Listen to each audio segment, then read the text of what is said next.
I was working on this picture today. It's well, I did this part in marker and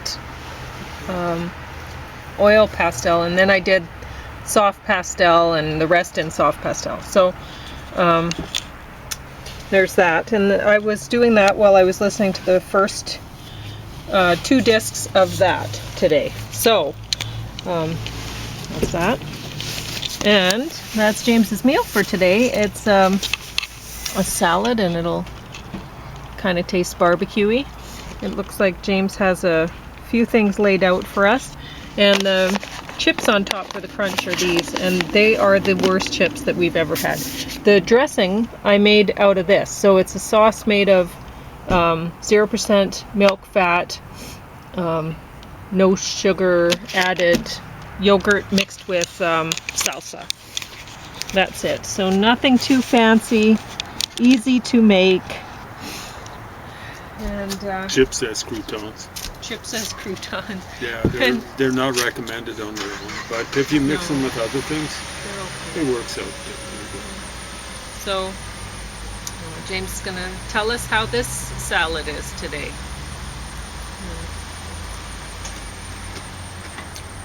Very good. Of course, I'm mainly tasting the cheese there. Yeah, that's all right. So we'll see how it goes down. So I guess you probably noticed my painting. I'm not very good at drawing cats. I don't do it. So I guess I'll just have to work on it. And it kind of looks cute. It looks like a kitten really playing around. Well, it's supposed to be 2 kittens playing around. But I only see one. But really? One there and one there? Oh, up there. Okay, there we go. It's looking in the mirror. Okay. Playing in the mirror. Yeah, the bottom one, you've captured it quite well. Okay. Well, anyway, I did jot some notes down, but mostly I was doing that, and my hands were all soft pastels, right? So they were very messy. So we'll see. I didn't really take down very many notes, but I've heard this sort of thing before because I have done the Gale courses about writing fiction. They have different types of fiction, Gale courses, that you can get for free from your public library. You mean like the formulas, like mystery story, murder stories? Exactly. They have the different types of different genres, I guess, of fiction. And so he's talking about, basically he's teaching you how to make what he calls, I think, commercial fiction. So that'd be the best-selling sort of stuff. Because could be thrillers, could be murder, mysteries. Yeah, it could be whatever. But romance. So the instructor is James Scott Bell, and so that's 67% awesome name. Yeah, my name's James Alexander Bell. Yeah. So he's an interesting. I think he's a great instructor. Honestly, great course. We found that most of them are.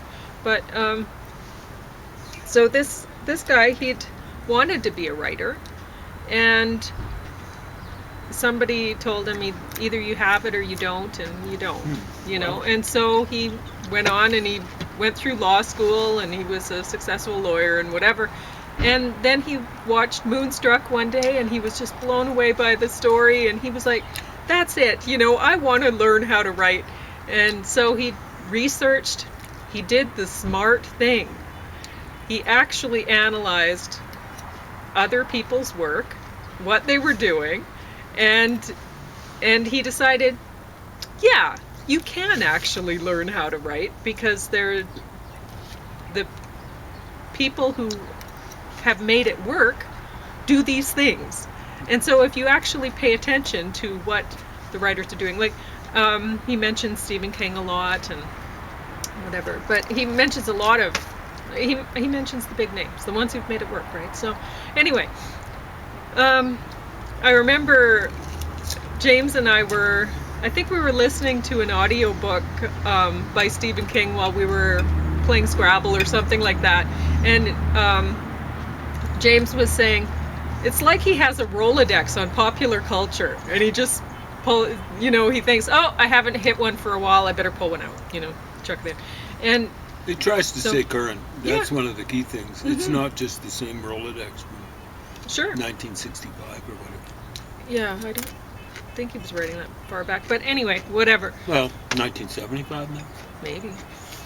So, but anyway, this guy takes you through it. And honestly, if you wanted to do this great course, well, it would be a good idea to actually write a book while you're doing this. And just go through everything that he tells you to do, because he lays it all out. He gives you the formula, and he gives you a lot of really good tips that people should follow. So anyway, 7 critical success factors of fiction: plot, character structure, scenes, dialogue, style, and theme, meaning of the thing. All stories have a meaning. So like he was talking about the Wizard of Oz. He talked about the Wizard of Oz a lot. And another thing, he talks about not books a lot of the, well, he talks about books, but he talks about movies. And so because a lot of people, we watch movies for the story, and so he talks about movies. So Wizard of Oz, he's talking about Wizard of Oz and the color all of a sudden, and this and that, right? And so he's really talking about the movie, not the book, more, right? But anyway. Yeah, there was a book. Frank L. Baum wrote about. Yeah, it's funny because the Surprised by Oxford, she mentions, like it's the main character's a woman, she mentions the Wizard of Oz, and she's talking about, the instructor of the course is talking about the movie, and she's like, we're supposed to be reviewing the book. You're talking about ruby red slippers, and that's not in the book. The slippers were silver, and this was a comment on the economic whatever at the time, and it shouldn't be ignored, and this and that, whatever, right? And I don't know. I really haven't thought about the Wizard of Oz that much, but it might be interesting for people to actually go through the book as well as the movie. The movie's fun. So anyway, so he was talking about the Wizard of Oz and the meaning in that one. There's no place like home, right? And so that's what she ends up coming back to. She's at the beginning. She has this, the neighbor is threatening to kill Toto because Toto's been digging in the flower bed again, right? And she loves Toto and all this and stuff and whatever.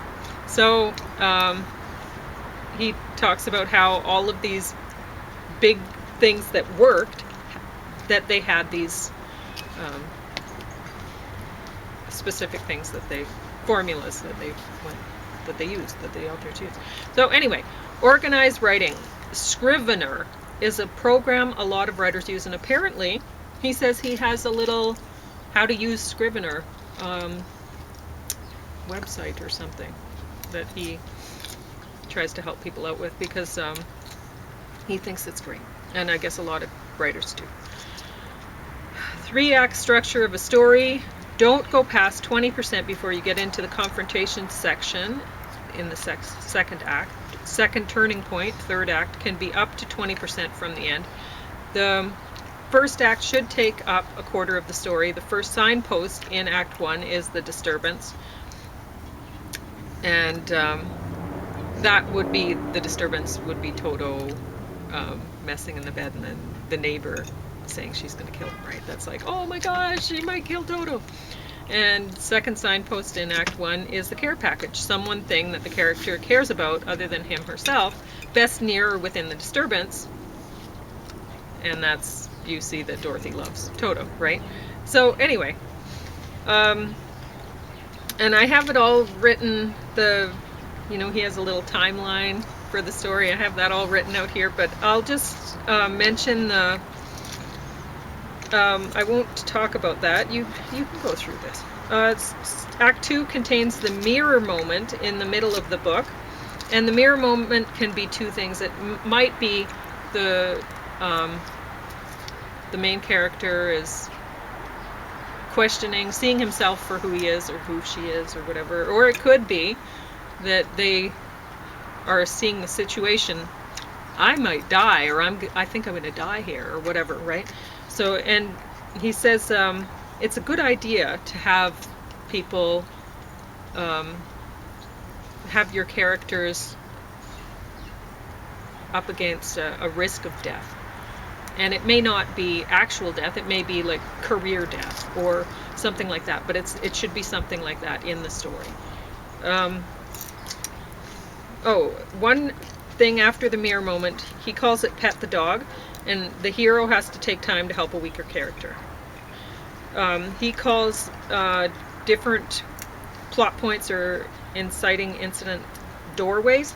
So the doorways, there's 2 of them in his little scheme of things, and they could be a major crisis, major setback, major discovery, or major clue. And then he calls something the Q factor, and that's near the end more, that's after the second doorway. And he calls it a Q factor because Q from Bond movies. So it's usually within the final battle, there's something like, he described it like in the Bond movies, the Bond will be hanging upside down over a piranha tank and all tied up, and then he uses one of his cufflinks to saw through because it's a little motorized saw or something, to saw through his ties, and he this and that, and he uses whatever. And but he says that, you know, if you just if Bond all of a sudden had those gadgets and that they weren't introduced before, then you'd be like, oh, this is a stupid turnout. But because Q introduced us to those gadgets back at the beginning of the movie, you've already seen those gadgets, so you're like, oh yeah, here they are. Q's saving the day, you know, for fun, whatever, and you accept it.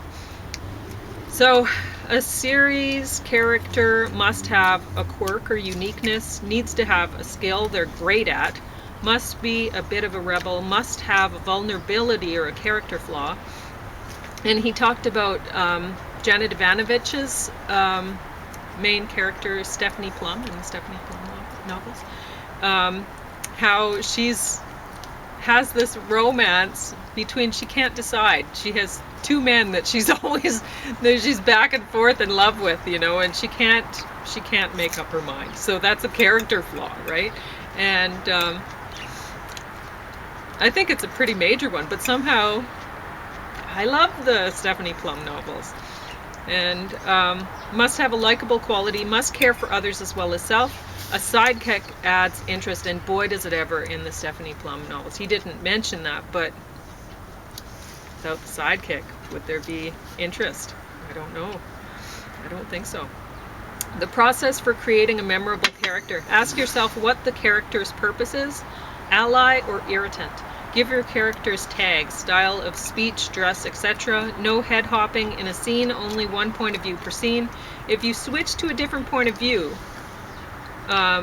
to the next scene, put in an extra white space, double return. Be clear on every character's agenda in a scene.